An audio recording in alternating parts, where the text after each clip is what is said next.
Hi, this is Trevor Steele of the Escape Club. Welcome to the Wild Wild West.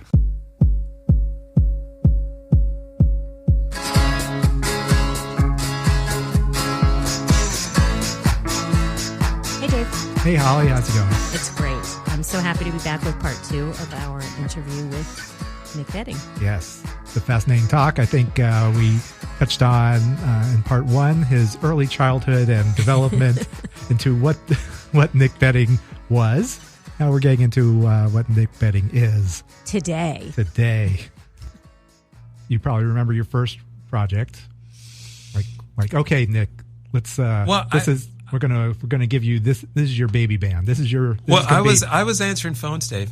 I was okay. That guy. I was printing out stuff for people. I started down there, and I will say though at Virgin, I mean, there's so many records. You could talk about Lenny Kravitz. There's a lot. UB40. I mean, there's a lot. But when Massive Attack's record came in, Blue Lines came in, it was one of those records that everyone, like, Phil's playing it, and everyone's like, what is that? What is that? I mean, everyone's like gravitating to The Office, like, what is he playing? And that was one of those. And again, at that time, which was what, 91 maybe? Iris, who was doing crossover promotion, taking remixes and stuff to Hot 97 and New York and, looking for that kind of airplay, really you saw this sort of like this new form of, I don't know, we called it trip hop at the time, right? Mm-hmm. So it was like, she was like pressing 12 inches and shipping them to radio. And I was like, this is cool, right? It was like, because it was not the norm. It was definitely, left of center to say the least. But obviously, with all of our interests of music and where we've come from, we've never, even though I am unapologetically a pop geek, I do love pop music. Wham was a part of my thing. I'll readily admit it to you both. But so the Massive Attack moment at Virgin was kind of one of those like, wow, this is cool. Because you're seeing people really kind of like, oh, how do we get this out there? What are we going to do with this? And that was pretty exciting to see. And again, the alternative department, which, was just different at that time, and the college department. And, I saw, people really dig in to try and do something exciting for something that was new. And that was cool. What was your department? It was the promotion department. Just overall. Yeah. So you were like the... I worked explicitly for Iris Dillon and Tom Callahan, which was the crossover department and the AC department. But the office was probably about as big as the room we're sitting in. It was like, it was a very... You were engaged with everybody. It's so grassroots. It sounds. Yeah. It's really... So describe the. You're in the center of it. Are you hearing people screaming all over the place? Yeah. Like, this is how you learn promotion. So, so what do you hear? What are your impressions of like? Oh my God, you're talking to these people like this? It was pretty lively. I worked with a guy by the name of Jeffrey Naumann who still does promotion. He's an incredible promotion man from Boston. I'm still trying to get him into here. Oh, he would be phenomenal. Of course. You have to make it so. And he is just, he was, I remember sitting at my desk and John Lydon came in. And, all of a sudden, there's a lot to take in there, and he's wearing this public image jacket with like safety pins, like keeping it together with pill stickers. And I'm just like, wow. And he's hanging out with Jeffrey. And I cannot believe John Rutten, because he'll always be, is hanging out with Jeffrey Naumann, and they're just like shooting the shit. And I'm like, wow, this is incredible. And, but there was an authenticity to their dynamic because no matter what, and I'm not saying John was, like hungry for hits as much as he was like looking to share his music. And Jeffrey was his component. He was the piece that was helping connect those dots for him. And, so you see this, you see the connection. You do see the connection between the artist and the promotion people. And of course, the programmers, the curators, they have a very specific job to do. And playing things that are new aren't always, top priority because they need to maintain listenership, blah, blah, blah, blah. But, you have this core group that's out just thumping on, records. And it's just really exciting. It's cool. Pluggers, they call them in the UK. Pluggers. Like here too. Didn't we call it record pluckers? Behind the scenes. Pluggers. Not pluckers. Pluggers. Wait, if you're saying this about John Lydon, who doesn't want to get their record played on radio, right? Right. I mean, if still the case. I was actually just reading an article in Forbes. It makes me sound super smart, but it was like one of those things that came up in my feed. And it was from Fletcher, who was sort of found, I think, through the Spotify system. And, she, all of a sudden was on, the face of New Music Friday. And then everyone's like, oh, who's Fletcher? And she was doing this, I think it was with Spotify at this retreat in Aspen where they were talking about, Spotify. And there was a quote where it said, well, yes, I got signed to Capitol Records because I was looking to expand myself into the radio space. And I was like, wow, look at that. Still today, where, obviously I'm going left on you guys, but it's obviously the choice and the amount of opportunity that there is to listen to music in different places has changed dramatically, but there's still that hearing your song on the radio is still cool. Still cool. That always makes me, I get warm and fuzzy inside when I hear that because, well, all of us, I've been all about radio. I mean, my whole life I have loved radio, so I love hearing that artists still appreciate radio. Oh, yeah. Yeah. Yeah, again, it's still kind of in our culture, right? Like radio isn't like it's not like, we're talking about a wind-up gramophone and everyone's like, yeah, I don't know about that. I mean, look at us all. We're putting our turntables back out, But there's just something exciting. I mean, even as a promotion guy, when you work really hard to get something done and you're bringing the artist in, you're doing events, you're just doing everything you can to get that opportunity to have something played, and then you hear it on the radio, and you're like, oh, that sense of accomplishment. Yes, 100%. Yeah, 100%. Okay, well, can I just? Okay, go ahead. I just want to go back to something you said, which is an aside, and nobody has to respond to it. But the fact that you said that you are all about pop music, because I am too, you know that, and Dave knows that. But I was ready to be intimidated by you. Dave just gave me a little bit of your background, and I, looked at a few things, and I thought, okay, yeah, I was a total poser with the whole mod and ska thing. I mean, I let the specials and madness, and the surface stuff. So I was ready to be all intimidated by you. So I now feel so much more comfortable that you said that you're all about the pop I'm music. definitely Okay. Because Wham is when all is said and done, we're all pop fans. Yes, Come we're on. pop That's fans, what we grew but up with. you're much broader. I mean, my knowledge is fairly broad, but your appreciation is broader. Okay. I mean, I always listen to what you recommend to me. Things that I haven't heard that you send to me. I always listen to it, but I don't know after that I would go searching for more of it. I kind of gravitate to the same. The same. It's not the same, but same genres. Anyway. No, and that's why we're going to this Pasadena Daydream Festival, because it's Robert Smith curated it and said, these are the bands that I like. And so that's cool. Well, I'm into that. Yeah. All right. Yes. I don't know these bands, but I'm going to give them a shot. And we've been listening to them. Love them. And as we've acknowledged, you can see why he chose these bands just by listening to them. Yeah. That's cool. Yeah. So anyway, sorry, that was an aside. No.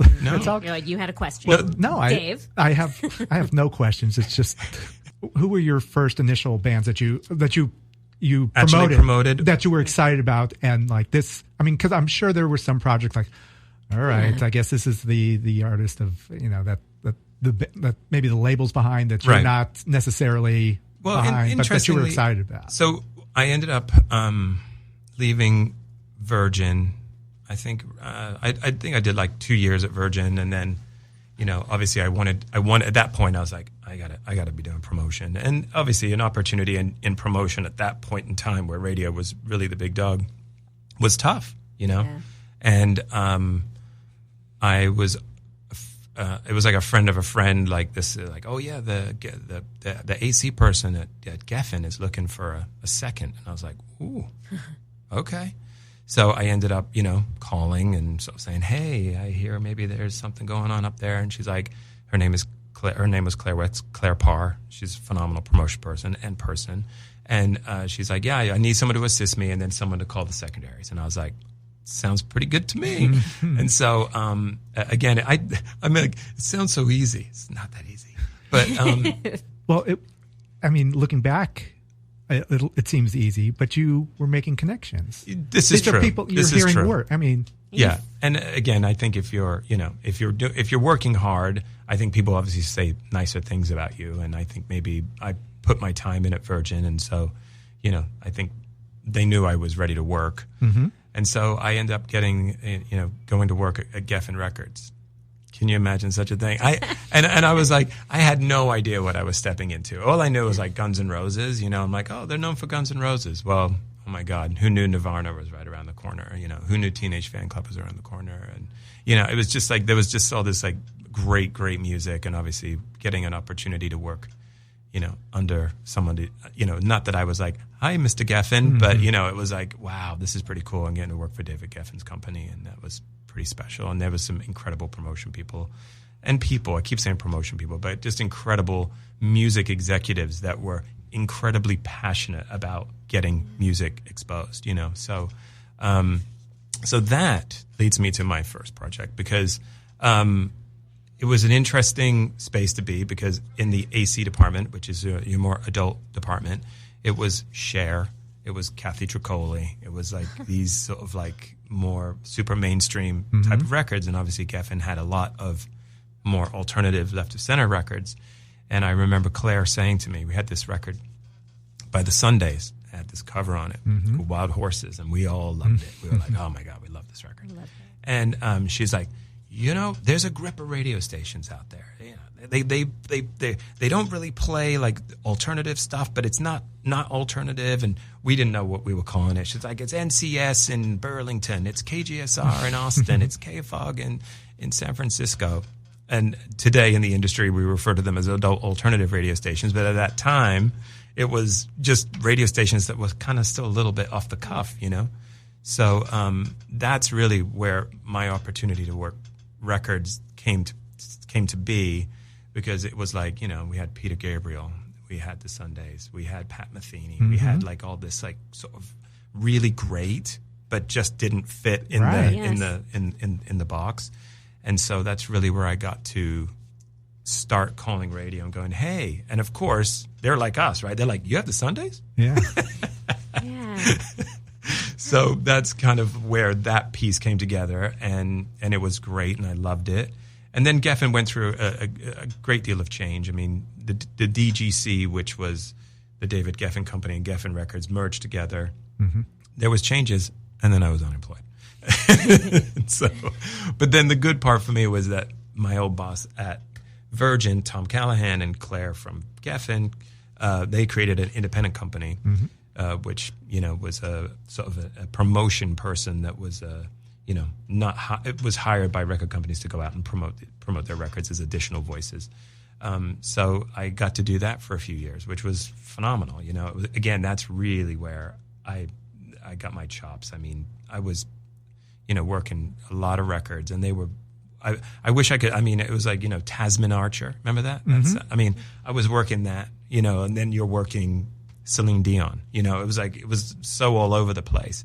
But again, it was vast, and it was a lot of different material, and so you're learning to work these different records to different people in different ways, and it was really kind of like that 2 years of like, woof, this is insane. All right, well, talk to me about working a record. What is that? What does that mean when you're on the phone? Yeah, you've sent the hey Dave, it's Nick. Yeah, person's you remember that? Yeah. Well, Callahan, I think, is where I first started talking to you. Discovered that there's a Nick Betting in the world. Were you at where were you at the time? Yeah, DMX. Yeah. So, well, anyway, the record is sent to the programmer. Sure. And then, what did you do then? Well, hey, did you get it? Yeah. Great. What do you have in your arsenal that what is? And it's funny. It's good. This is a good lesson, Dave. Because I mean, obviously, I haven't really given this a great deal of thought. But like, you're almost like and I dare say this because people are going to roll their eyes. But you're almost like you're the hype man, right? You're the big believer. You're the guy that's like, you got to love this. This is the best thing you've ever heard. You're that guy. Not that you're going to use that type of terminology, but that's what you embody. You embody, like, when you get someone on the phone that's being talked to about many, many records. You hope that when you get them on the phone and you start talking about, well, we'll just use Massive Attack as the example, you're that guy that's like, no, this is going to change things. What's happening here is moving forward, and we have to be a part of it, and you have to be on the front side of it, and you have to be a participant in this. So your job is to enthuse and excite people to want to step into something new and step into something that is, hopefully going to reward the radio station and the audience, and everybody's like happy together because all of a sudden they're playing something that's popular or exciting to people. So that role has changed. Doesn't mean you're not still excitable and you're not still someone that is their champion, an artist champion, because that's what you are.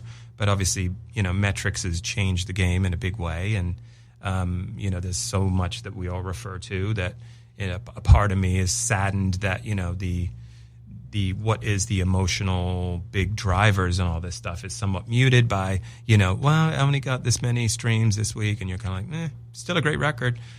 So, it's an interesting time to be in promotion. But yes, the overall goal of the promotion guy was to be the champion of the artist in going out across the country and talking to programmers who curate radio stations. So that's. Did you do any tours with put artists in the car with you, and you're driving them through? I have done a lot of that. I have done a lot of that, Dave. As a matter of fact, have you? Oh, do tell. The promo tour you're talking about. Oh, yeah. Well, again, that's a big part of. We'll use the word the sell. Is that you want to be able to take your artists out into radio stations and meet the people that are programming. Because obviously there's always something different once you create a connection with someone, right? It's like, it's just, you become a little bit more invested as your relationship grows with someone. And yeah, I remember we had Josh Kelly had this song called You're Amazing. Mm-hmm. And it was smack dab in the middle of like John Mayer and Jason Mraz. And everyone's like, really? Another one? And of course I was just like, have you listened to the lyrics on this song? Baby, you're amazing. Who doesn't want to be told that? So we basically were like, we're getting in the car. And we did that. We got in the car and we drove around. Come on, kids, let's get in the car. We're going for a ride. We're going on a radio station tour. And that's what we did. And, you're driving, hundreds of miles to spend 30 minutes with people.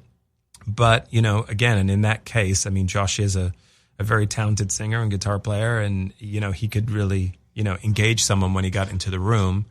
And we all know that we've all seen the difference between an artist that can walk into a room and really engage, and then the ones who you're like, are they okay?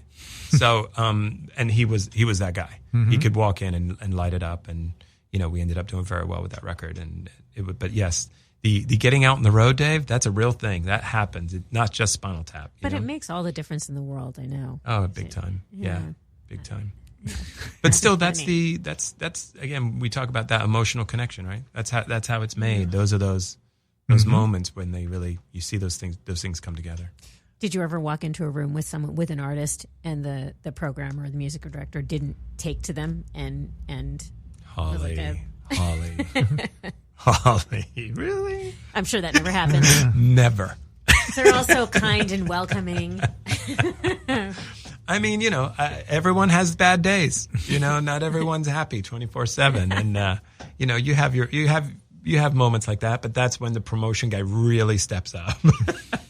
You fill in the blanks. You step in, and you are the uplifter. You're the excitable guy, and you're the filler between the programmer and the artist, and you find that connection. But yeah, like I say, and some of it, it's a pretty intimidating role. I'm sure that when, and I think about this quite a bit, when artists, are thinking about what they're doing and they're writing songs, and, they're not thinking like, I wonder if I'm going to be in a car with some promo guy, schlepping across the country. And I'm sure that when, you walk in and all of a sudden everyone's just staring at you like, okay, so what you got? That's kind of like what? I got this song that I wrote and I got signed and I'm going to play it for you, But it's I'm sure a very interesting experience being in that role. And then as I'm sure, like anything, right, you get used to it, you become more comfortable with it, you become more confident with it, and you start to own it, and all of a sudden, things are, they change. Now you want to do the break? Okay. Can we just take a break now? Yeah, let's please take a break. I'm exhausted.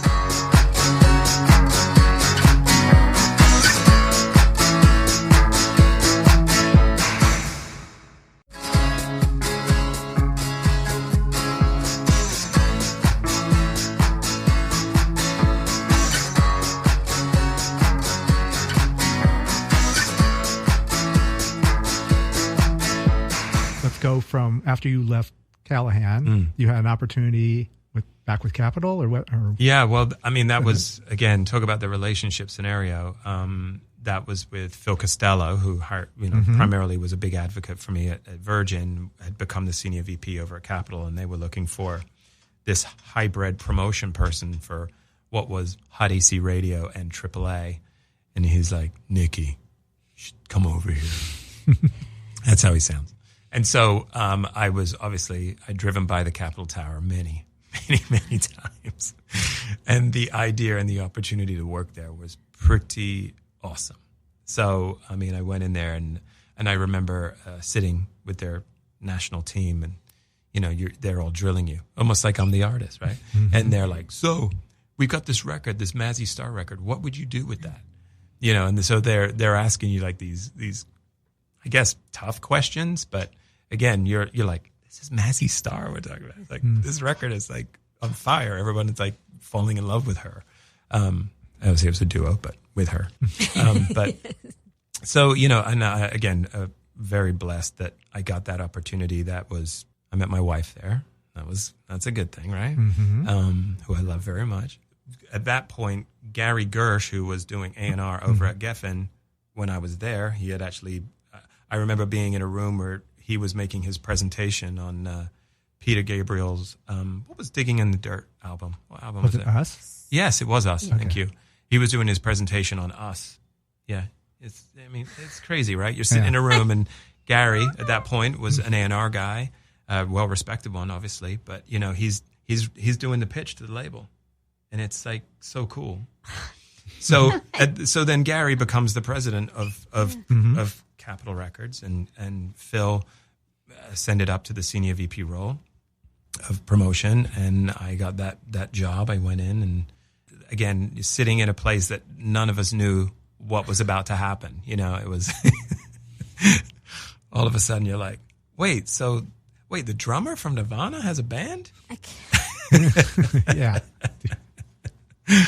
And that was a good story because I mean, well, then tell it. Well, because I remember, we're all in our offices or whatever, and then you get Gary wants us upstairs. Okay, so you go up to the conference room, and then Gary walks in, and he's like, "Okay, so Grohl's got a record, and it's going to be ours, and I want to play it for you." Okay, and again, I'm the kind of like like a fly on the wall almost in this situation, and he played This Is Call. Mm-hmm. Very loud.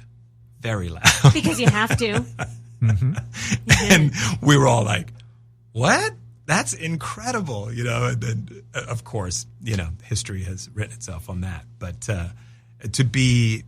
But it hadn't at that time. I mean, no. So it's your... It's on you. It's on the... Yeah, I mean, every format has the alternative format, right. The pop formats. They all have their own VP or director of those formats. And obviously Foo Fighters was alternative, and so Brian McDonald was the head of that department, and he definitely championed that in a very big way.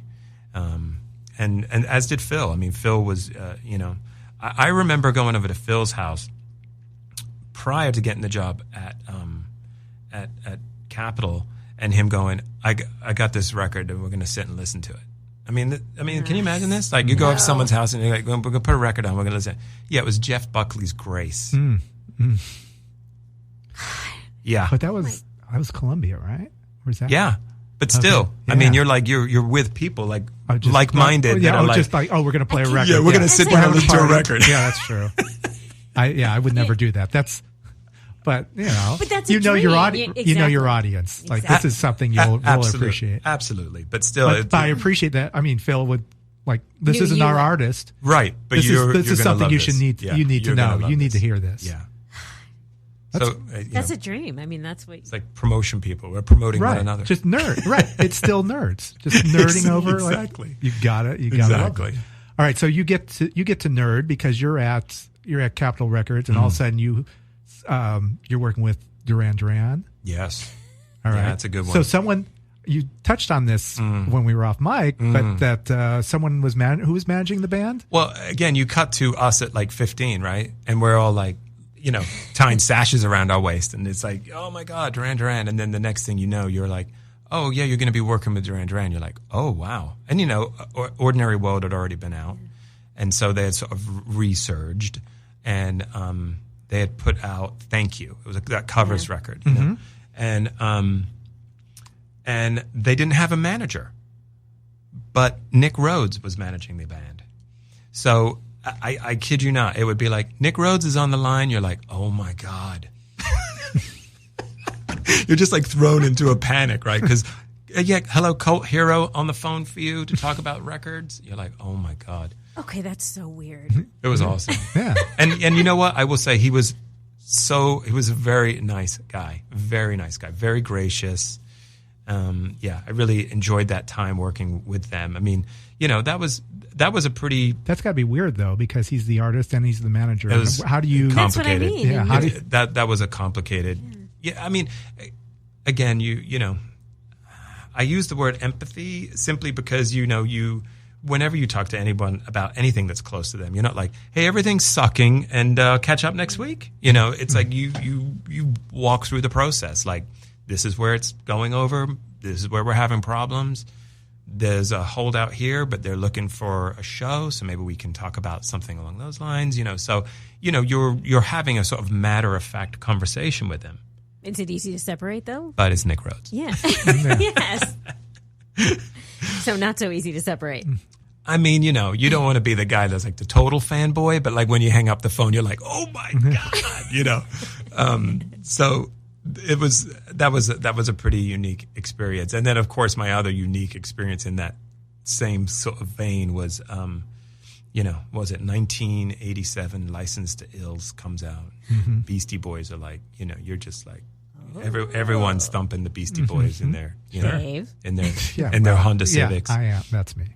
And Capitol, I think Gary did the deal that signed Grand Royal, which was the Beastie Boys label, to an imprint inside of Capitol.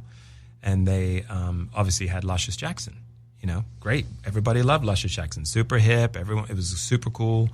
And their head of their label was Mike D. So you're like, we were working Naked Eye at the time, and it was, you know, you're in meetings, you know, and Mike D, you know, you've sung along to however many Beastie Boys songs, and you have to keep it together. You know, you're like, oh yeah, it's all good. Yeah, song's going over well, you know, and but again, these are like those privileged situations, you know, where you're just kind of like, I can't believe I'm here.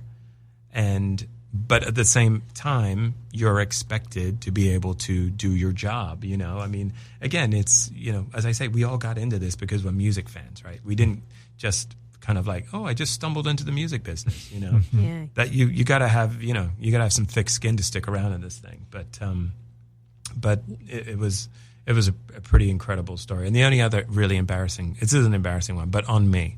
So, again, Capitol Records, Cocteau Twins. Hello. I mean, come on. So Heaven on Las Vegas, obviously a huge record for many of us, for me.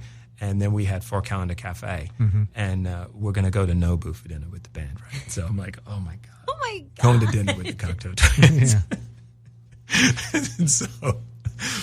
And so I'm sitting there at this dinner, and we're all, you know, everyone's ordering food, and then they order the edamame. I'd never had the edamame, right? So what? Yeah, well, we're going back. It's like 80. We're going back. No, it was like 90. What? 6 maybe, right in that zone.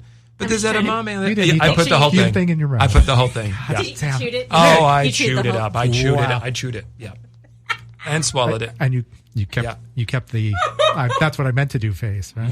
Did anyone You know correct it. you at the time? Need I remind you I'm a promotion guy, Dave? Yeah. That's You don't eat it all? Yeah, that's how they do it in Japan. Yeah. I don't know if you know that. Yeah, Elizabeth, why don't you try that? But yeah, it's pretty good. It's pretty good. I was sitting next to the art director. I forget her last name, Kathy. Sue, again, very, very, very cool. And I think she was giving me the look like, dude, don't do that. And I was like, dude. I'm also trying to picture. I'm just picturing eating edamame in front of people anyway, which I don't like to do. And your family's fine because it's not really. You know, it's a little gross when you think about it. I mean, I love edamame. Yeah, it's definitely it's a contact sport. That's for sure. Yes, it is. But that's better. That's a better story. So yeah, that was right. But again, I'm repeating myself. But it truly is a privilege to work with any manager that is stepping out to support an artist is a huge commitment and of time and energy and passion, and then to actually be in a position to be able to work directly with someone who's in a band, especially like Duran Duran, which obviously if we look at what they're doing today, they're doing a residency in Vegas now, and it's like it's it's that full circle type of scenario, right? Like now it's like, oh my God, Duran, so cool. Yeah. Well. Okay, so then things at Capitol wind up. They do, and I'm unemployed. As things seem to happen. But you're resilient, obviously. I'm a fighter. Yeah. So yes, that finished up, and I can't believe we didn't even touch on Radiohead, but I guess you know what? Hey, What? Yeah. Well, that's true. That was. Yeah. So, were you responsible for that? No, that was Phil. Phil thought of that. That was Phil, right. and a okay, guy. so explain this promotion, this crazy promotion. So when they dropped Paranoid Android, right? Yes. It was like 6 minutes long, right? Everyone's like, what are we going to do with a 6 minute long song? And at that point, they were very much like, this embodies exactly where we're at, and we're not editing it, and we're not doing this, and completely understandable. And then Phil comes to work on a Monday, and he goes, I've got this idea. We're just going to glue the... Oops, sorry. I did it. No, that's good. That's very enthusiastic. It's better than just nodding your head. And Phil's like, we're gonna just tape. We're gonna glue the tape in a Walkman and just send it to everybody. And then there's a guy. He was Phil's right hand man. His name was Matt Harris. Great guy, and he was sort of responsible for the super glue action. Like, I can't believe I'm doing this. I can't believe I'm doing this. Because again, you don't know at that point, right? You're kind of like we're all kind of like, wow, this is a trippy song. It's cool. Yeah. And then you see the video and you're like, wow. Mm-hmm. And then lo and behold, all of a sudden, this thing goes out there, and I use the word novelty of this thing arriving with a cool Radiohead sticker on it, and everyone's like, what are they doing over there at Capitol? They're losing their minds, or whatever they thought. And then you actually put these things on, and you actually hear the music, and you're like, oh shit, there's something serious going on here. And again, that was obviously I was not on the forefront of that. You were kind of like on the outside looking in, going, oh my God, this is crazy what's going on. And then all of a sudden it just starts to snowball, and things just begin to happen. And so it was like 300 It was an actual Walkman. Yeah, it was a Walkman. Yeah. Yeah. So they mailed Walkmans to programmers, to programmers throughout the United States. Yeah, that's brilliant. Yeah. I think that's. And just force them, like, okay, you want to listen to this? You have to. You have listen. to. And you should if you're doing your you job. You can't take it. Yeah.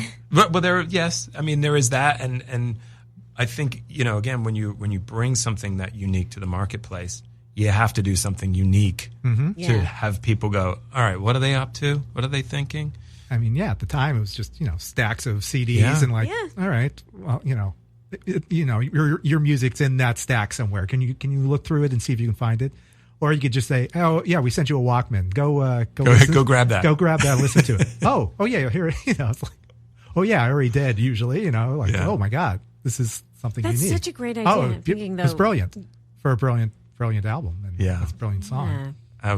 That was a really special time to be there. In that arc with all of that happening, and obviously Intergalactic came out as well, and we were at South by, and the band wasn't there, and again, we decided we're going to just play the single at some bar. That was kind of like I have to give Phil his props here, because he was the one that was like, we're just going to tell people. We're not going to like give out flyers. We're going to be like, oh, we're going to play the Beastie Boys track over at some bar. Of course, it is packed to the gills, right? And we're like, wow, this is insane. And then you play Intergalactic, and everyone's like losing their minds, right? So. Think about that, though, as a music lover, and especially because South by Southwest at that time was all about the music. Yeah. And so I can only imagine hearing something like that and not making a decision not to show up. Yeah, it was again, but it is brilliant. It's just saying, look, we've got something special. Yeah. Just that to have the confidence. Yeah. Like Capital. Phil had that. Like, yeah. this is something special. So we got to do something for this. Yeah. So he was really meant to be doing that job. Oh yeah. I mean, well, now he's a manager and manages local natives, and he's just, he's always, I think, in my opinion, and I obviously look at him as a part of my mentors, and he's always come from a place of passion with music, and I think at being a promotion guy, you get told no a lot, right? Mm-hmm. It's like, hey, can you? No. Mm-hmm. All right, well, we'll talk again next week then, right? So you have to, you got to have the passion to keep you, sparring with everybody to move. Mm-hmm.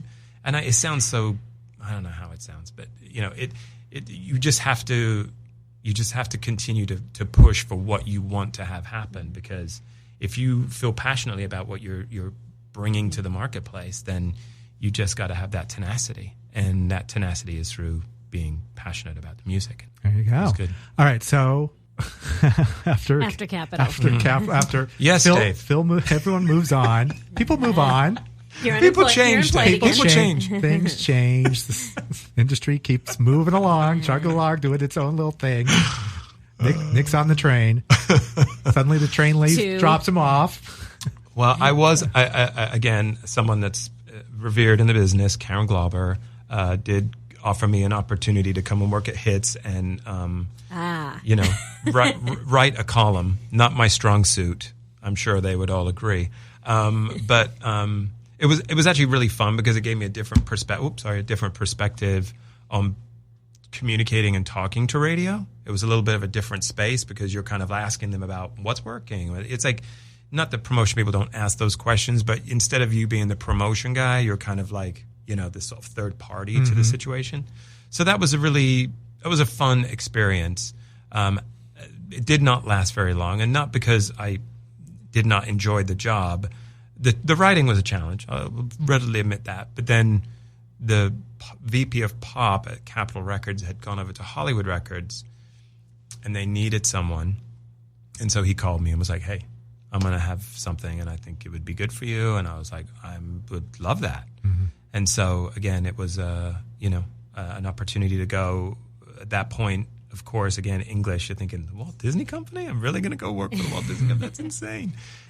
So then I went over to Hollywood Records, and they were just on the heels of Fastball, so they were feeling like their momentum, and we stepped straight in, and there was this boy band from the UK called BB Mac. They had the song Back Here. It blew up. It was like, I had a #1 record within like a year of being there, and everyone's like, this is great.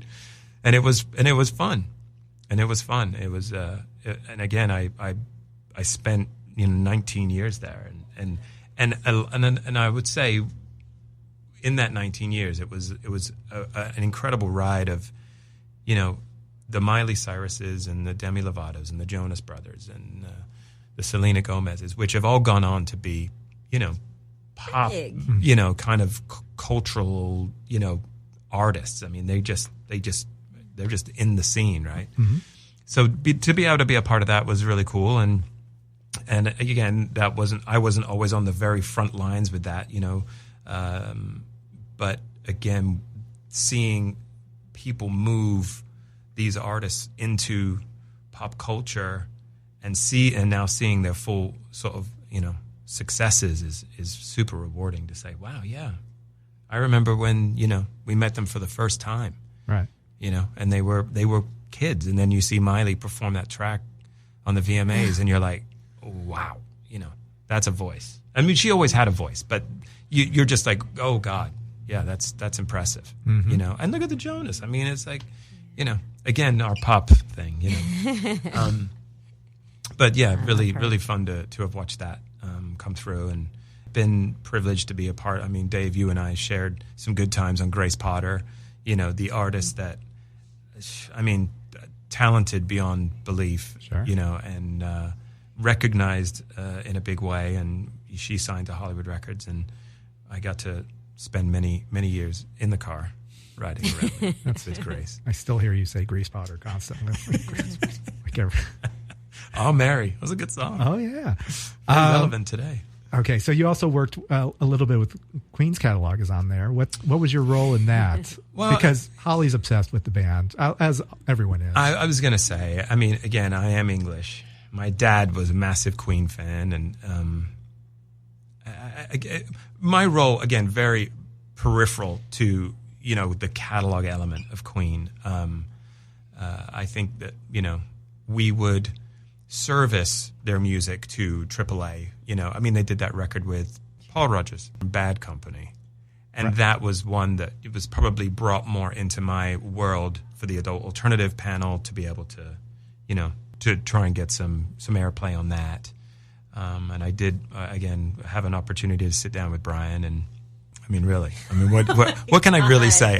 You're just like lost for words. You're like, yeah, okay, this is great. It's incredible. And then you watch, Bohemian Rhapsody, and I think we've all been, kind of reminded of what, on so many levels, of what an important band they were. And, again, to be able to say that you play a small part in anything that's that big is, pretty incredible. And in fact, now I'm getting ready to work with Adam Lambert on his new release. And so it's really quite special, So, yeah, it's really cool.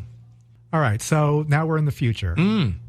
There are lanes are no more. Mm-hmm. No one's, Queen doesn't have a lane. Everyone's doing whatever they want. Where? Let's see. Let's look into the future. Obviously, streaming is the thing now.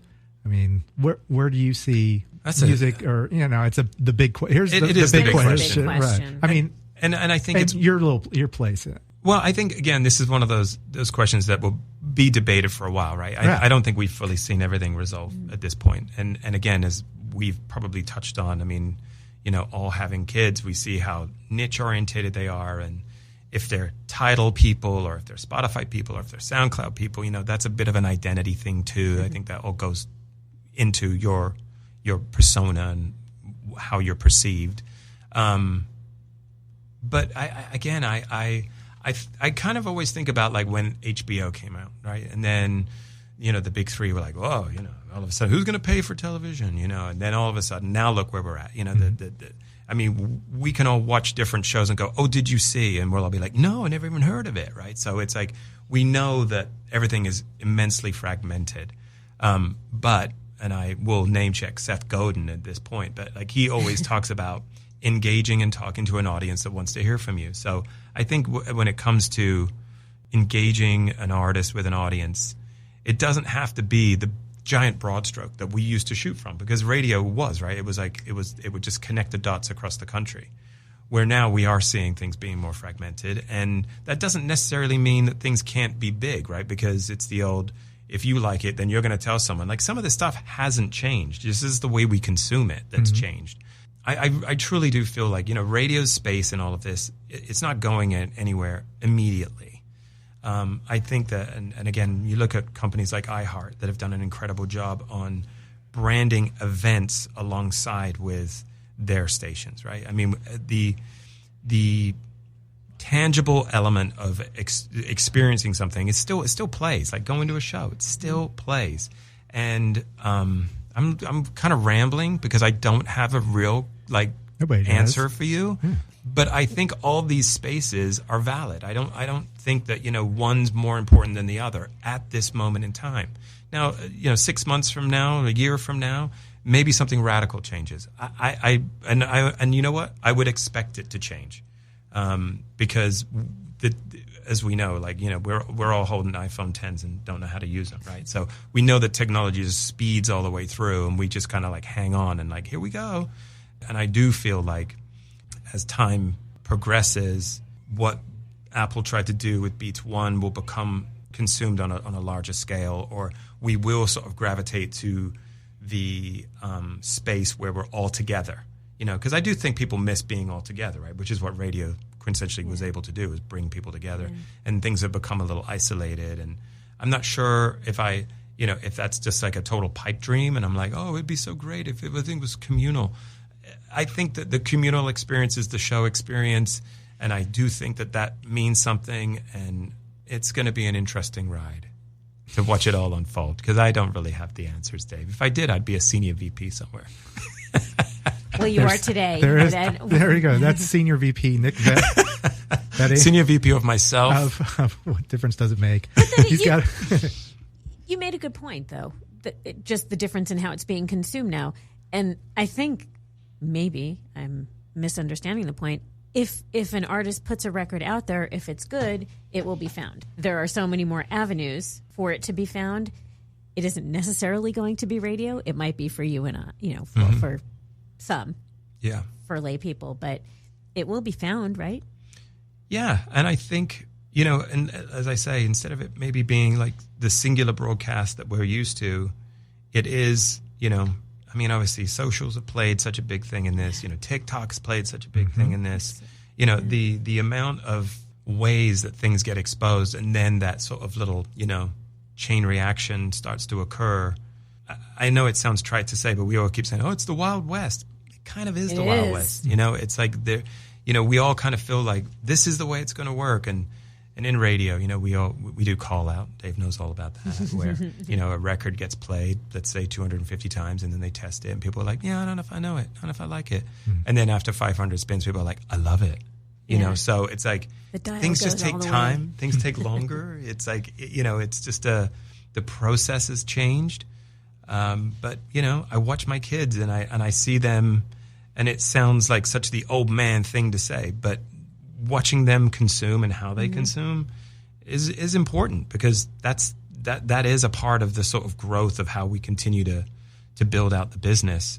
Don't you always want to ask them, which I do find myself asking my kids, where did you find that? Where did you first hear that? I want to know what platform they used. Why did somebody send it to them? Yeah. Now we'll be listening to XMU, and Trevor starts singing along to something. I'm like, how does he know that? Oh, it was on TikTok. I'm like, wow. So your kids are into TikTok? The younger one, Trevor, my younger guy, is, and Gavin, I think, is, he's he was the guy that turned me on to Extension, way back, and he's definitely like the anti-pop playlist on Spotify, and he jumps down rabbit holes from there. We should wrap this up. Guys, thank you so much. No, let me say thank you. I really enjoyed it. I mean, it's fun just to kind of talk about this stuff. And again, I would be foolish to say I have all the answers or think I have the answers. I think that I'm kind of enjoying the ride. I'm kind of enjoying the process, because that's what I did from the moment I got into this thing. It's like, seeing it. I mean, there's some pieces that still feel very similar and the same, and the way that we go about launching records and so on and so forth to radio. But I'm enjoying the ride. We loved hearing about it. I loved enjoying hearing the ride about too. it. I love hearing about the process and the passion behind it. Thank you. I love it. That was great, Nick. Thank you so much. Thank you. Oh, wait. No. This is the thing that. This is not. This I is know what this is. piece of cake. This is a piece of cake. I promise you. But we should be celebrating somehow, because this is the last card from the 1980s rock and roll quiz deck. Oh, so wow. now we got. You have something. You have a backup. Oh, I had a whole book. Right. You do. I got a whole book. Oh, okay. I'm ready. All right. But so this we've is the burned last through one. this quiz deck. That's how many podcasts we've been doing. All right. So you chime in with cake. Nick. We got this. You got this. I'm going to ask the question. I'm going to ask it to both of you guys, and just say your name when you're ready to answer the question. Okay. Several rock groups from Australia achieved international success in the 1980s. Which of the following bands were from Down Under? Nick. It is okay. Oh, I have to hear the bands first. No, Dave does the same thing. We all do it. I think. No, right, you sorry. do not. I screwed the whole thing up. Okay, so go, and I'll just tell you yell them let out, Nick- and I'll tell Nick you will if they're on the list. Yeah, go ahead. Throw out. Oh, I got to throw out the list. So In Excess. There you go. There's one. There's four. There's Men at Work. Yeah. Oh, Dave. Well, now it's your turn. Oh no, there's only three, and then one is not. Okay, go ahead. From the 80s. So Men at Work, In Excess, and Think rock and roll. Oh. Or are you going from the 70s also? Okay. No. International success in the 80s. All right. Possibly 70s. This Okay, one so might not go back to the AC/DC. 70s. Yeah, AC/DC. There Yeah. you go. Okay. Is that all of them? Well, yeah, because you were supposed to guess which were from Down Under, Oh, and we the other guessed all one would three. be REO Speedwagon. Well, Oh, clearly. yeah. Yes. Dave, we crushed that. Oh, we certainly did. Yeah, we what crushed what that. about You can feel free to name more. Hoodoo Gurus? Hoodoo Gurus. Yeah. Wow. Yeah. Look at you. Well, that was my indie indie rock cred. Love that. Look at you. Look at you. Look at you. Look at you. Yeah, you're all about Holly, thank you. Thank you. It was great so meeting you. nice. It was so nice to meet you. I'm so happy to have you here, and I hope maybe you can come back. Maybe we can have a, choose a whole other topic and have you come back, since you're obviously passionate about the music like we are. New music show. Yeah, watch out. Watch out. There you go. Watch out. All right. So until next week. Until next week. This is Dave. This is Holly. Check you later. Over now.